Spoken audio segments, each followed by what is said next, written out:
Colombia está al aire en esta semana de Navidad, en donde pues muchos mandatarios alrededor del país están tomando medidas por cuenta de lo que está pasando con los contagios. Y hay un gran interrogante y es si es factible que volvamos o no a tener cuarentenas en Colombia. Estamos viendo que esto está sucediendo en el Reino Unido, en donde surgió una nueva cepa del virus y ya empezamos a tener en diferentes partes del mundo nuevas restricciones. Pero en Colombia esas restricciones podrían llegar a que tengamos cuarentenas nuevamente. Yo creo que eso hay que hablarlo con los expertos y una de ellas, y creo que de las voces más autorizadas precisamente para hablar al respecto, es el de la epidemióloga, es la voz de la epidemióloga Zulma Cucunubá, a quien invitamos nuevamente a estos micrófonos. Doctora Zulma Cucunubá, bienvenida. Gracias por atendernos y por estar a disposición de nosotros y de los oyentes. Buenas tardes, Camila, y a todos los oyentes. Muchas gracias por la invitación. Contenta de estar aquí con usted. Y yo le hago la pregunta así de frente. ¿Es factible que terminemos teniendo nuevas cuarentenas en Colombia por el ritmo de contagio que estamos viendo otra vez? Bueno, yo creo que soy optimista y pienso que no. Pienso que no sería tan necesario en este momento, al menos. No lo veo muy necesario en la mayoría del país. Puede que haya algunas zonas que estén pasando en su ocupación de camas de unidad de cuidado intensivo, que es lo más difícil caso, y esas ciudades pues van a tener muchas dificultades misión rápidamente en la mayoría. Doctora, estamos teniendo problemas con la comunicación de la doctora Zulma Cucunubá, la vamos a arreglar, pero ya también está con nosotros Carlos Álvarez, que es coordinador nacional de estudios sobre el COVID-19 en Colombia ante la Organización Mundial de la Salud. Doctor Álvarez, bienvenido usted también a esta charla para hablar si podremos y si existe dentro del panorama que vayamos a enfrentar nuevas cuarentenas y confinamientos en Colombia. Bienvenido. Buenas tardes a ti y a todos los mesa y a Zulma y a todos los oyentes que están escuchando hoy por radio. Doctor Álvarez, nos dice la doctora Cucunubá que ella es optimista, que ya no cree que sean necesarias las cuarentenas por ahora. Yo le pregunto a usted, ¿cree que podríamos llegar a tener nuevas cuarentenas en Colombia, por ejemplo, en enero, después de las fiestas de fin de año? No, no creería. Sin embargo, es importantísimo que tengamos en cuenta que esto no es al azar, sino también depende de una variable muy importante que se llama el comportamiento humano. Y depende gran parte de lo que nosotros hagamos, ¿no? Si uno dijera, nadie todos que le botamos los tapabocas, no hacemos caso a los distanciamientos, sacamos los protocolos, pues las cosas pueden ser dramáticas, pero sabemos que la conciencia de la ciudadana no es así y probablemente son más las personas que tratan de cumplir los protocolos que los que no la cumplen. Claro, pero entonces, por ejemplo, doctor Álvarez, la gente se pregunta, oiga, si no vamos a llegar a cuarentena, ¿por qué razón es que las autoridades en diferentes ciudades como Bogotá, Medellín, Barranquilla, Cali están tomando medidas como el pico y cédula o, por ejemplo, con los toques de queda el 24 y el 31 o la ley seca, que ya estamos en Bogotá con ley seca a partir de esta noche? ¿Por qué se están tomando estas medidas y funcionan realmente? Porque efectivamente sí, estas medidas son las que ayudan también a contener y a disminuir, no solamente el caso del COVID-19, sino también otras ocupación de camas de cuidado intensivo por otras causas, ¿no? Incluyendo las mismas riñas, la misma violencia que hace que pueda hacer que en un momento determinado las camas que están destinadas de cuidado intensivo para COVID, pues puedan ser utilizadas para COVID, no para otras causas que son prevenibles. Yo creo que son medidas que ayudan y justamente estas medidas más el mismo comportamiento son lo que al final hace que no tengamos esa situación de estrés en enero y ojalá que sea así, ¿no? Doctora Cucunubá, yo quiero preguntarle específicamente por la medida del pico y cédula, porque ha habido muchas críticas por parte pues, de los comerciantes, con justa razón, diciendo usted, ¿por qué me va a cerrar si ya está comprobado que la mayoría de los contagios que, digamos, crearon la segunda ola en Europa ocurrieron dentro de las casas, en las mismas fiestas, en familiares, de puerta adentro, y que los restaurantes y los sitios de comercio organizados pues no generan pues rebrotes o no generan contagios masivos? ¿Usted está de acuerdo con esta medida del pico y cédula? Bueno, yo creo que es muy complejo el tema de medidas generalizadas, porque puede justamente pues toda medida generalizada disminuye el contagio, de eso no tengo duda, pero sí pues puede causar problemas para ciertos sectores, y ahí es donde de pronto hay que ver cómo ciertas medidas se pueden cada vez ser mucho más focalizadas. Pero en realidad, es decir, una vez en el hogar, una vez ya el virus llega al hogar, sí es el sitio donde más se transmite fácilmente, porque convivimos por horas en ambientes cerrados, sin tapabocas, con los familiares, y digamos, ahí es la tasa, el contacto y el contagio más alto. Pero el virus llega de alguna parte al hogar. Entonces, digamos, no se puede dejar solo a las personas en el hogar, sino que también hay que pues reducir los contactos fuera del hogar, y esos contactos pues en los sitios donde son más de riesgo, que corresponden a lugares cerrados o por ejemplo en restaurantes, en ciertos sitios donde no haya buena ventilación, donde las personas se quitan el tapabocas, donde se disminuyen las medidas de protección, pues esos contactos también hay que bajarlos, porque de ahí digamos se toma el virus y se lleva al hogar. Otro punto importante también es el contagio de un hogar a otro, ¿no? Ese es un punto que de pronto no se ha hecho mucho énfasis, pues varios epidemiólogos hemos hecho énfasis en esto, pero creo que en las medidas sí es muy importante explicarle a la gente que hay una gran parte del contagio que se está dando en el compartir entre un hogar y otro.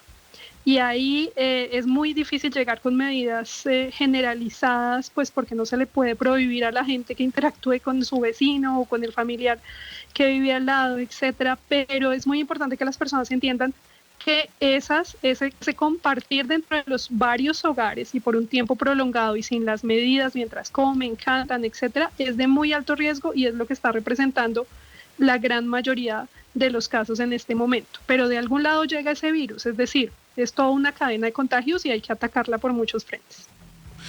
Doctor Álvarez, yo quisiera saber la razón por el incremento de los casos, no solo en Colombia, sino en todo el planeta. Y le pregunto desde Panamá, en donde los casos también se incrementaron en un 180%. Hay quienes dicen que no hay que culpar a la ciudadanía. Yo le pregunto, ¿el responsable del aumento de los casos en Colombia y en el mundo es el comportamiento de la ciudadanía? ¿El comportamiento irresponsable? Sí, yo creo que acá hay un tema importante que tengamos en cuenta. No se trata de culpar o no culpar, porque a veces somos muy dados a mirar siempre el ojo, como dice la viga en el ojo ajeno, ahora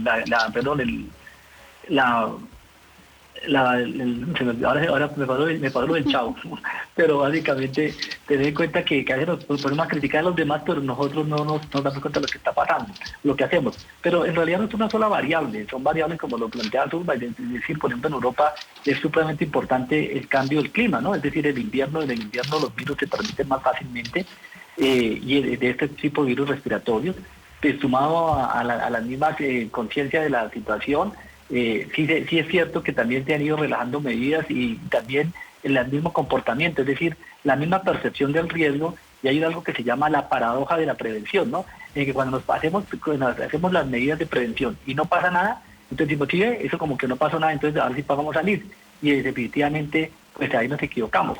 Yo creo que son en realidad, así como podemos decir positivamente que el éxito depende de la corresponsabilidad del autocuidado, más acciones que toman colectivas, que toma un barrio, un centro comercial o un colegio o una empresa, más los mismos lineamientos que hacen los gobiernos, es lo que al final hace que pueda en un momento dado un incremento o un descenso. Pero lo que no se nos debe olvidar es que mientras el virus esté circulando localmente y tengamos una población importante y susceptible, pues serán las condiciones para que se siga diseminando o se siga propagando. Doctor Álvarez, que se sabe qué es lo que pasa, que nosotros aquí con mi compañero Gonzalo Lázari siempre tenemos una discusión, porque él dice, el contagio se da porque la gente es irresponsable, porque la gente no acata las medidas, y los gobiernos deberían ser mucho más autoritarios y más o menos encerrar a todo el mundo, que esa es la única manera de que el virus se detenga. Y yo ahora le pregunto a usted como experto, ¿realmente la única manera de poder combatir el virus y el contagio es en serio restringiendo la movilidad de la gente y con prohibiciones para que no vaya a restaurantes, para que no vaya a establecimientos de comercio y se quede en su casa? ¿Esa es la única alternativa que funciona? No es la única alternativa, y de hecho parte de lo que uno ve, y las medidas que se han venido tomando son medidas que son complementarias, pero sí es desafortunadamente tener en cuenta que cuando la velocidad de propagación toma una justamente valga la redundancia, una velocidad que no es tan fácil de controlar o que no pueden desbordar los sistemas sanitarios, pues hay que tomar medidas adicionales para poder quitarle esa velocidad. Y desafortunadamente, a veces esas medidas restrictivas son las que ayudan a bajar esa velocidad. No es la única medida, definitivamente tenemos que seguir trabajando en esa pedagogía, entender. Sin embargo, pues el mismo comportamiento, alguien me decía hace un tiempo para otro escenario que muchas veces tenemos que hay un porcentaje, 30% de las personas, básicamente con una recomendación, siguen la recomendación y ya. Un 30% hay que ponerles multa, y hay que ponerles algunas condiciones para que lo cumplan. Y hay 30% que así sepan y así lo entiendan, no lo van a cumplir. Entonces es parte del comportamiento humano y en el cual pues estamos en una diversidad que siempre ocurre, ¿no? Y en ese escenario, desafortunadamente, pasa que algunas veces hay gente que sí cumple y otros que no cumple, pero en este tipo de condiciones de enfermedades infecciosas y especialmente en estos virus respiratorios, pues la situación de incumplimiento de unos a veces lleva a tener impacto sobre los demás, ¿no? Doctora Cucunova, ya que estamos hablando de medidas o de decisiones de gobierno, me gustaría preguntarle, y si nos la puede hacer de manera fácil, es decir, enunciativa, 1, 2, 3, 4, 5, ¿con qué certezas contamos después de 8 o 9 meses de esta pandemia? Porque claro, todos los debates giran en torno a si esas medidas de pico y cédula, si el confinamiento va a ser útil, va a ser efectivo, si esta u otra medida es útil, efectiva, etcétera, etcétera. ¿Con qué certezas científicas contamos para que los gobernantes tomen medidas asertivas? Sí, yo creo que como lo decía el doctor Carlos Álvarez, es un conjunto de medidas y hay unas que vienen apoyando todo el tiempo la pandemia, el control de la pandemia, pero hay otras que tienen un momento específico donde son mucho más útiles. Entonces, el objetivo, el final de todo esto, todo lo que hacemos en salud es ese objetivo, es ganar tiempo. Eso que es lo más costoso y que nadie en la vida puede hacerlo, como decía un investigador uruguayo, ganar tiempo es lo más difícil, comprar tiempo no se puede. Pero ganar tiempo implica que tenemos más capacidades, que no se nos llegan todos los casos al tiempo, que podemos atenderlos a todos. La probabilidad de morir requiriendo una UCI es cercana al 100%, mientras que eso disminuye muchísimo si usted tiene acceso a una UCI. Entonces es muy diferente tener capacidades para atender a todas las personas que no tenerlas y adicionalmente ganar tiempo para que cuando tengamos la posibilidad de acceder a las vacunas, pues ganemos el impacto de las vacunas. Entonces, si bien no es una epidemia que se pueda controlar y apagar ya en este punto, es una pandemia, está en todos los ya en todos los continentes. Lo que queremos siempre es ganar tiempo, aplazar el momento en que eventualmente alguien se puede infectar hasta que tengamos vacunas que nos permitan prevenir. Y ahí hay muchas medidas, las que deben estar todo el tiempo, por supuesto, son todas las acciones pedagógicas, de recomendaciones, tratar de entender, explicarle a las personas cómo estamos entendiendo qué es la transmisión y cómo se puede controlar. La segunda parte es todo lo que tiene que ver con rastreo de contactos, que eso ya depende sobre todo del sistema de salud y debe haber una gran fortaleza y tenemos que seguirlo fortaleciendo. Y la tercera, pues ya las medidas cuando las dos anteriores solas no funcionan, que en algunos sitios sí han funcionado por un buen tiempo, pero hay un punto donde se pierde ese control y hay que adicionar medidas como más generales de tipo decretos, etcétera, que hagan que se disminuya de forma importante el contacto que se da entre las personas.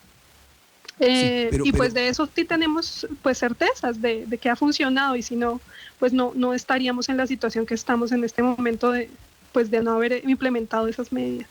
Pero yo me gustaría preguntarle al doctor Álvarez por dos variables concretas, mirando el escenario que hemos planteado en el programa de hoy, que es la posibilidad de que en enero estemos nuevamente en cuarentena. Doctor Álvarez, a la gente le impresiona mucho el crecimiento del número de personas contagiadas, que en las últimas semanas se ha disparado en todo el país. Por ejemplo, en Barranquilla ha crecido bastante. Eso más la ocupación de las camas de las UCI en la ciudad.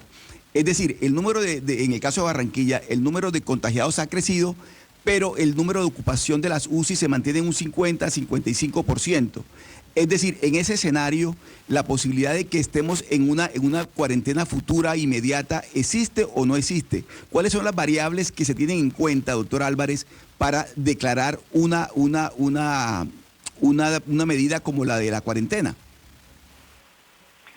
Sí, yo creo que acá, bueno, 2 puntos o 3 puntos importantes. La primera es también saber ya con qué población tenemos que ya ha tenido contacto con el virus y se ha recuperado. Es decir, lo que ahorita está de moda el tema de la cero prevalencia. Es decir, qué tantas personas ya se recuperaron del virus, y eso hace que también ya haya menos presión. Lo segundo es tener mayor número de contagios.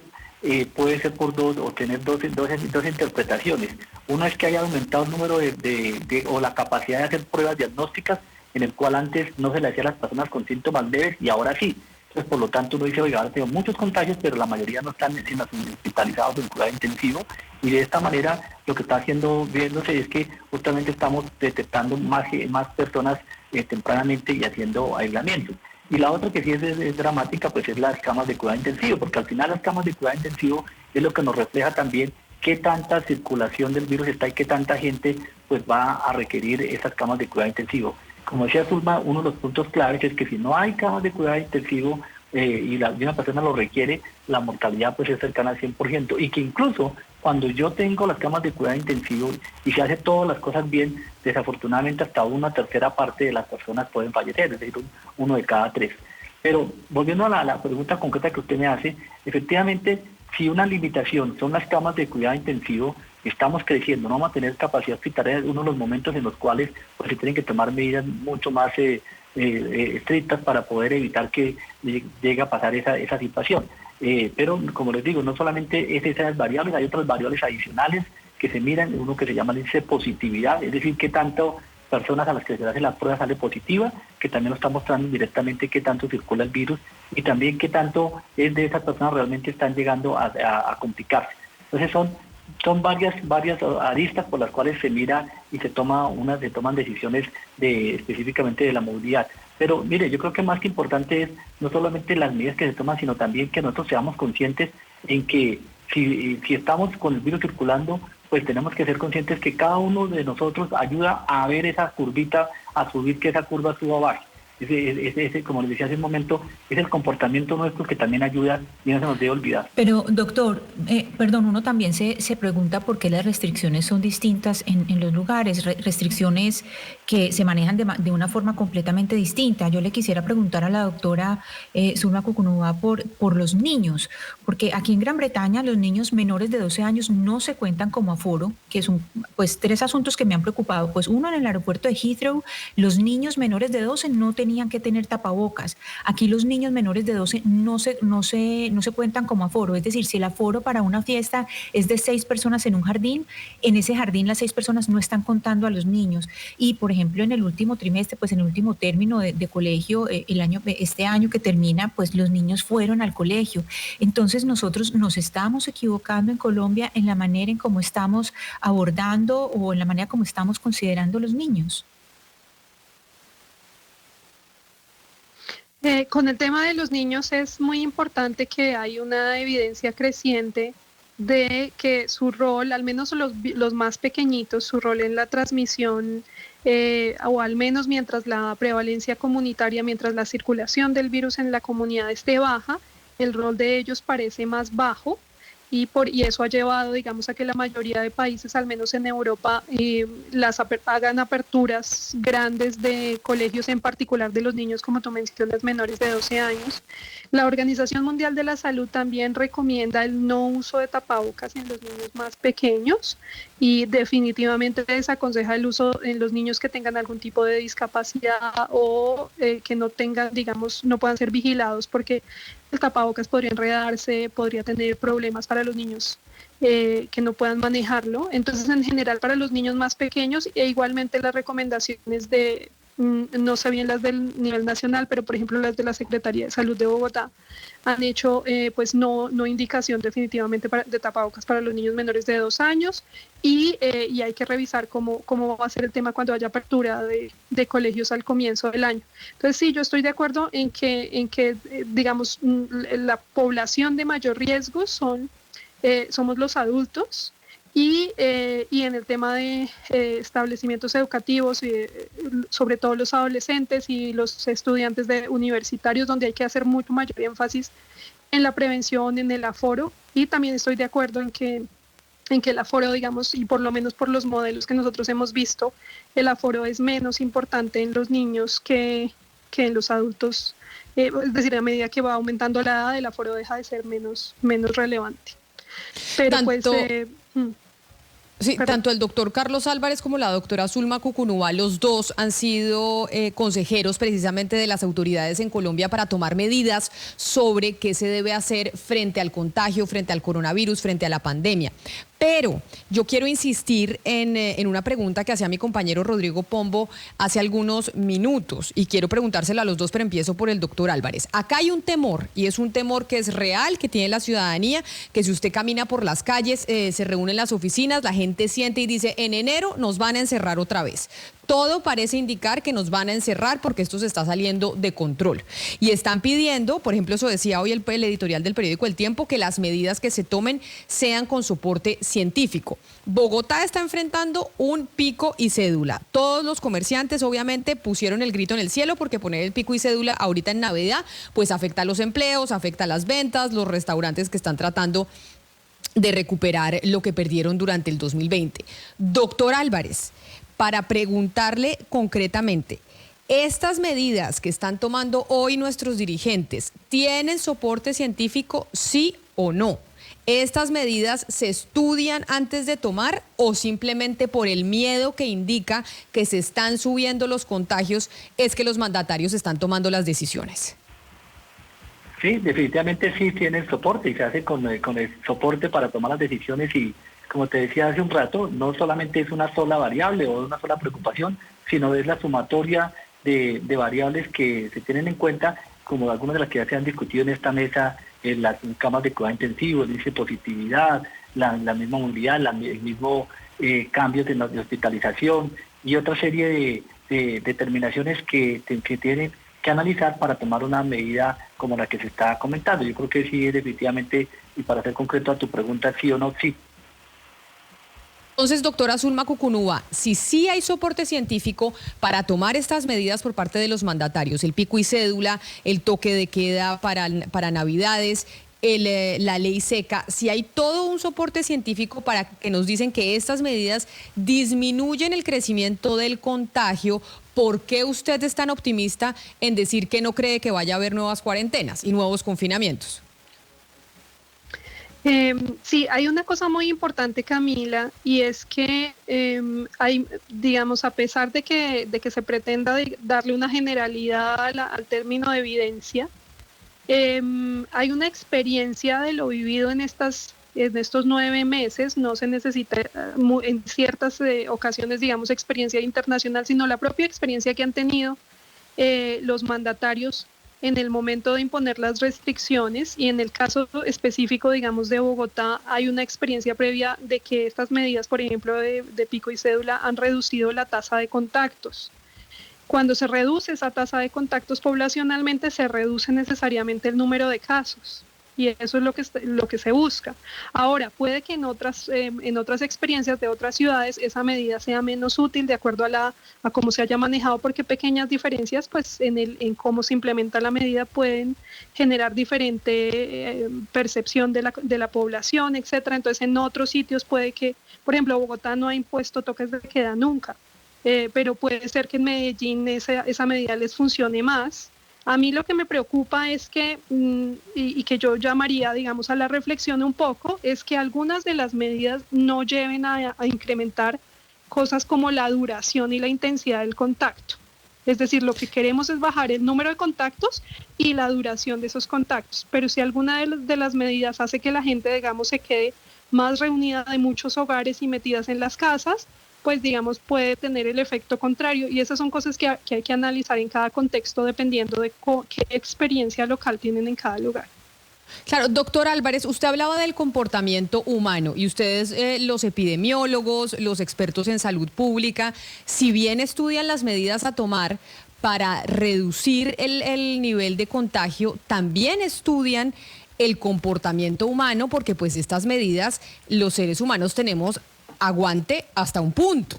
Porque pues el ser humano llega a un momento en que se cansa y dice, yo ya no quiero más estas medidas, me rebelo, que pase lo que tenga que pasar. En el análisis que se hacen cuando se toman estas decisiones desde una política pública, se tiene estipulado que en Colombia la ciudadanía ¿hasta cuándo aguanta? El ciudadano de verdad ¿hasta cuándo aguanta haciendo caso y diciendo, listo, me quedo en la casa, no salgo, estoy en confinamiento, etcétera, etcétera? Mira, yo creo que hay un punto importante, es los modelos que tiene Bogotá en el Salud Data. Se hacen unos modelos en los cuales se está planteando cómo cambian estos modelos dependiendo del mismo cumplimiento de esas medidas y qué pasa cuando no se cumplen. Es decir, yo creo que también es un tema en que para nadie es un secreto que nadie quisiera estar en esta situación. Es decir, es un tema en el cual tenemos que entender entre todos que esto no es un tema de imposición por a ver qué pasa, sino sencillamente es un tema en que si tenemos una realidad, y la realidad no es menor. Recordemos que la realidad, estamos hablando de 40.000 personas que han fallecido ya este año, solo en nuestro país. Eso significa 40.000 familias que han perdido un ser querido, llámese el abuelito, el papá, la mamá, el amigo, y es importante que también lo tengamos en cuenta. Estamos en una realidad en que efectivamente, incluso si no se hubiera hecho nada, pues como le plantea Zulma, pues esto hubiera podido tener un impacto mayor, que de hecho no es un impacto mayor. Entonces creo que aquí también tenemos que tener en que hay una cierta balanza en las medidas que se están haciendo, pero también adicionalmente el impacto que se tiene y lo que puede implicar. Es decir, claro, uno dice, me canso, no hago nada, como en ese momento ya vamos a salir a ver qué pasa. Pues desafortunadamente cuando hacemos esas actitudes, pues en biología lo que nos lleva es a que tengamos mayor número de contagios, y que desafortunadamente pues podemos ser nosotros o algunas de nuestras personas que están cerca nuestro. Yo creo que sí es un tema en que se tiene que se tiene que seguir revisando cada una de las medidas que se toman, y adicionalmente pues lo que tú planteas del impacto que tiene sobre la misma salud mental. Eso no es un tema menor, la salud mental, de lo que implica no solamente que me esté cansado o aburrido, sino también por todas las implicaciones económicas y sociales que esto nos lleva. Pero recordemos que estamos en una pandemia que nadie quiere que llegara, ¿no?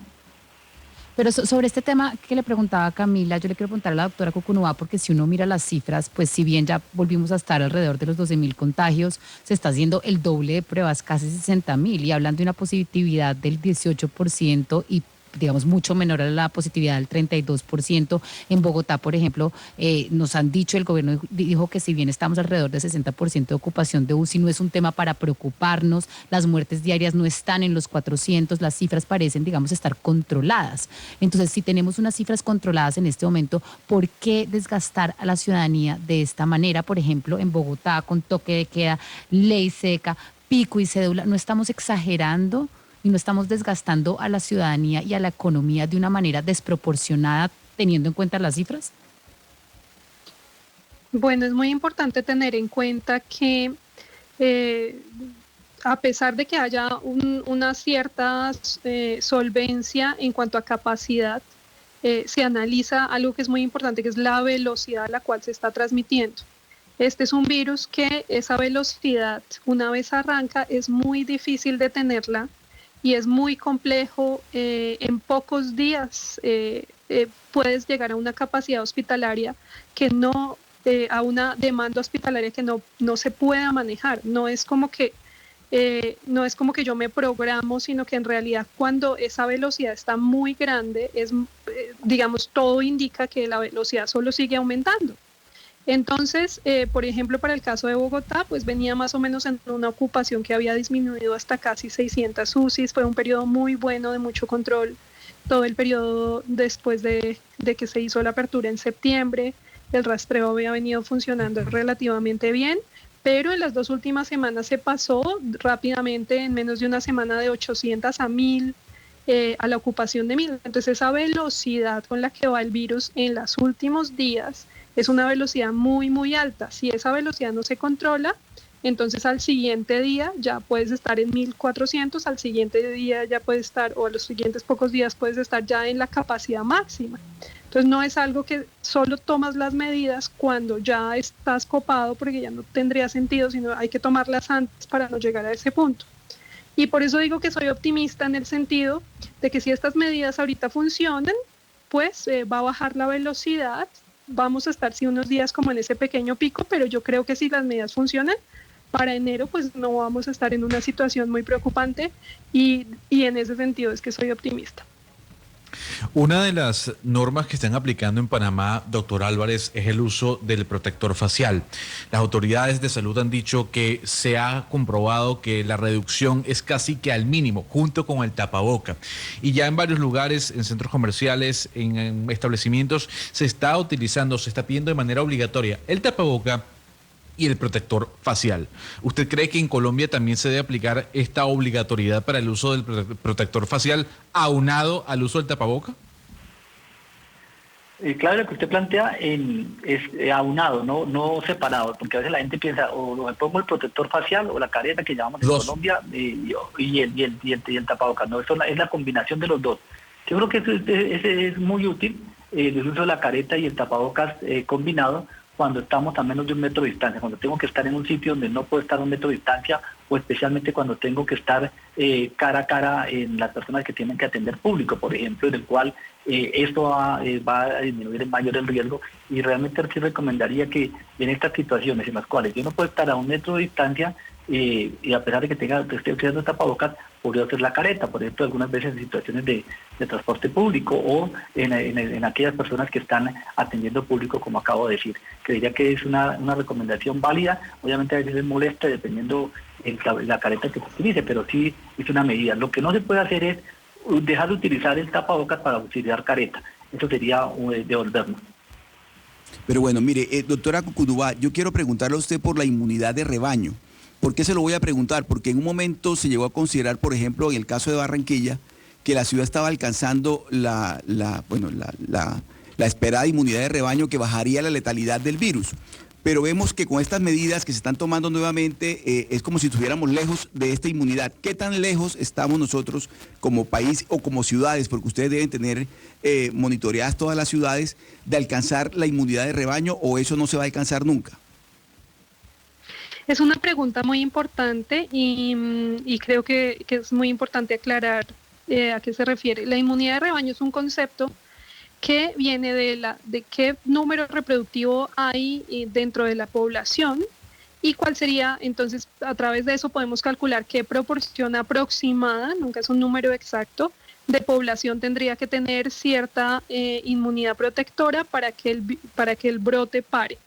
Pero esa inmunidad, digamos, ese nivel puede variar de un sitio a otro porque el número reproductivo básico no es exactamente el mismo en todas las poblaciones. Y adicionalmente aplica, pero para la comunidad que tiene un contacto más o menos homogéneo. Es decir, por ejemplo, en Barranquilla puede que en la primera ola se hayan infectado ciertos barrios. En esos barrios ya puede que haya tanta proporción de personas que se hayan infectado que en este momento esa inmunidad, si sea de corto duración, está ejerciendo un efecto hacia que esas mismas poblaciones no se contagian en una segunda brote, pero poblaciones que no se contagiaron inicialmente todavía no tienen ese mismo nivel, y en la medida en que todas las poblaciones empiezan a hacerse más contacto, más mixtura de ese contacto, pues entonces da la oportunidad para que esos bolsillos de susceptibles donde aún no hay inmunidad de rebaño, pues sea un territorio súper fértil para que haya brotes grandes. Entonces no es, digamos, extraño, y cada ciudad va a tener su nivel de inmunidad de rebaño diferente. Cada ciudad, cada pequeña comunidad, cada barrio tiene su, digamos, cálculo que es distinto. Entonces no lo podemos aplicar como a rajatabla un valor, porque tiene que es heterogéneo dentro de la composición de cada ciudad. Doctora Cucunubá, cuando estamos hablando de las personas, cuando se empiece a vacunar en Colombia, ¿cómo va a cambiar el panorama y qué pasa con las personas que solamente se apliquen la primera dosis? ¿Qué pasa si una persona se aplica solamente la primera dosis? Es una muy buena pregunta que todavía no se ha resuelto, porque las vacunas de las que tenemos conocimiento hasta ahora pues requieren las 2 dosis. Los ensayos clínicos se hicieron para evaluar 2 dosis, no para evaluar una. Entonces, digamos que no hay autorización de ninguna entidad de las que autorizan el uso de las vacunas para utilizar solo una dosis, y deberemos utilizar 2 dosis hasta cuando eventualmente haya algún estudio que nos diga que que con una es suficiente, pero por ahora esa es la indicación y eso no se puede cambiar. Ahora, Pero, si una persona no la escucho, recibiera, doctora. sí, digamos, si una persona solo recibiera una, hay una protección parcial, pero definitivamente lo que muestran los estudios es que se requiere la segunda para que haya ese boosting, ese nuevo estímulo para que en realidad la protección sí que si se alcance sea la del estudio, que indica que es más del 90%. Claro, doctora, pero si digamos que vacunan a mi mamá, si ella le ponen la primera dosis, cuando está solamente con la primera dosis, debe tomar exactamente las mismas precauciones que como si no estuviera vacunada.